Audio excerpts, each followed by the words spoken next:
Hello everyone! Easy cook talaga yan. Puri. Ayan. Ready to cook na siya. Kaya, nagpainit tayo ng mantika o kawali pa. Nabas natin ng 10 minutes. Saka natin umpisahang prituhin.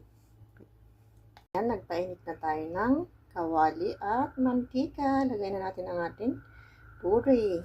Ayan.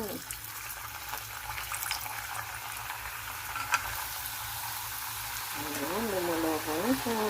Ayan ang ating puri. Umaalsa na siya. Balik talaga naman natin. Wow. Perfect.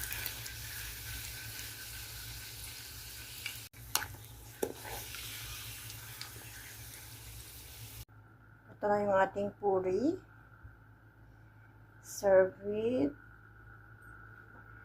white peas or chickpeas. Dressing natin ng slice ginger.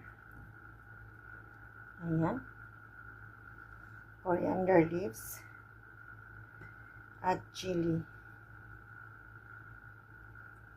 Perfect. Kain tayo. Thanks for watching.